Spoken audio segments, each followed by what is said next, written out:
Welcome to free awareness classes on Indian Constitution conducted by Tharananellur Educational and Cultural Society through Irinjalakuda Vivekananda Civil Service Academy's YouTube channel every day at 7 p.m. This is me, Mahesh MR. All of you please subscribe our YouTube channel and like and share it. Today we are going to discuss about Article 35 of Indian Constitution. This is the last article of part 3, that is fundamental rights. From tomorrow onwards, we are going to discuss about part 4, that is directive principles of state policy. Let us see this article in detail. Article 35 contains two clauses, that is clause A and clause B.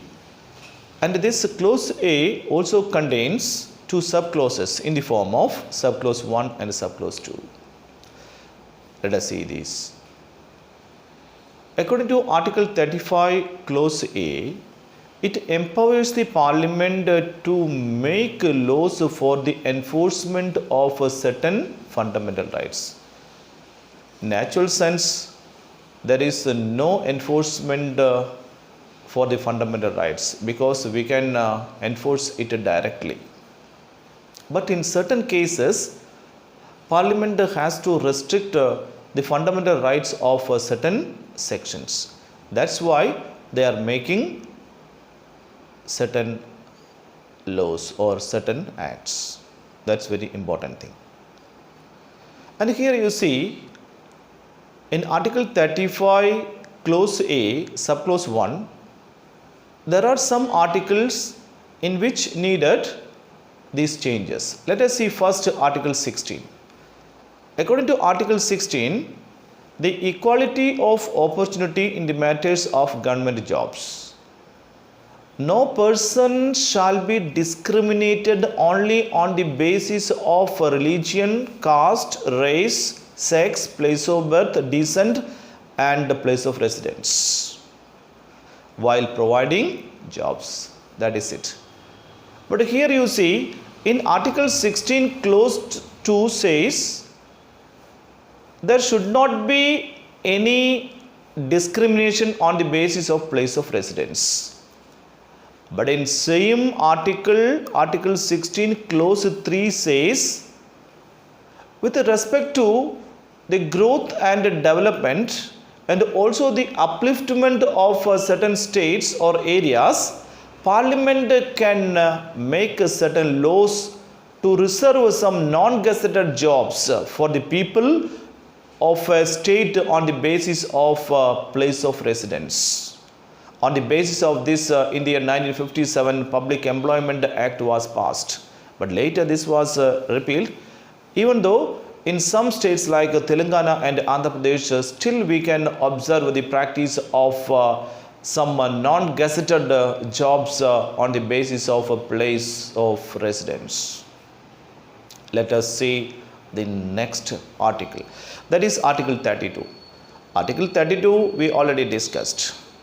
According to Article 32, if any violation of fundamental right, a person can approach the Supreme Court directly for the establishment of his or her fundamental rights. And here Supreme Court will issue writs. And you see, this writ power also enjoyed by the high courts. But according to Article 32 Clause 3, it empowers the lower courts to issue writs. But so far, none of the lower courts issued any writs. That is very important point. Let us see another article, Article 33, that we discussed. Article 33 means armed forces and their fundamental rights. It empowers the Parliament to restrict the fundamental rights of armed personals, paramilitary forces, investigation and intelligence agencies, and the people belongs to telecommunication system that we discussed. Like that we have Article 34. This article empowers the Parliament to declare martial laws in any part of India if there the violation of law and order or the law and order situation completely collapsed, or the police failed to maintain law and order there. But so far, in none of the areas of India, Parliament declared martial law.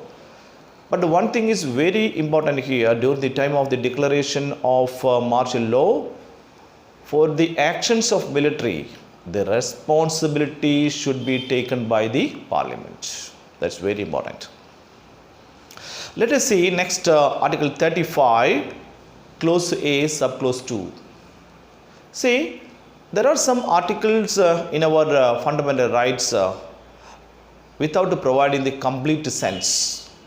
They are giving only we are prohibiting something, we are abolishing something, and so on. For example, you see Article 17.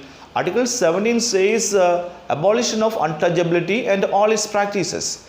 But it does not say if any person try to violate such practices, or if any person try to follow untouchability, what punishment that person will get.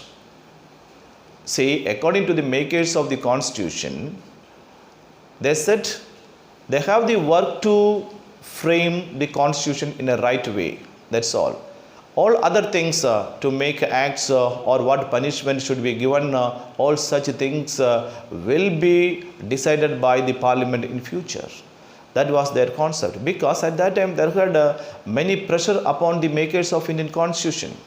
From one side, from the hands of Britishers, from other side, from the Indian people itself.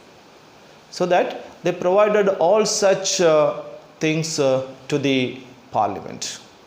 Here, on the basis of this power, Parliament enacted Untouchability Offences Act 1955. Later, this was renamed as the Protection of Civil Rights Act 1955 in the year 1976. Like that, you see in Article 23, it says the prohibition of traffic in human beings and forced labor. But what punishment one will get if they are doing the same? But in the year 1956, the Parliament enacted the Suppression of Immoral Traffic of Women and Girls Act. Like that, in the year 1976, Bounded Labor System Abolition Act. And you see, in Article 35, Clause B. This Clause B says, whatever the laws existed in India at the time of the commencement of Indian Constitution, that will continue even after the commencement of Indian Constitution, till when the Parliament made any amendments or any alteration, or if the Parliament completely abrogated that law said by this Clause B. Here you try to understand one important thing. When we are scrutinizing Indian Constitution, we can see 70% of constitutional provisions we have taken from Government of India Act in 1935. Even the writing style we have taken from Government of India Act 1935. That is it. Now I think you could understand Article 35 of Indian Constitution clearly. I already mentioned from tomorrow onwards we will discuss part 4, that is Directive Principles of State Policy. So I am concluding this session. Thank you very much.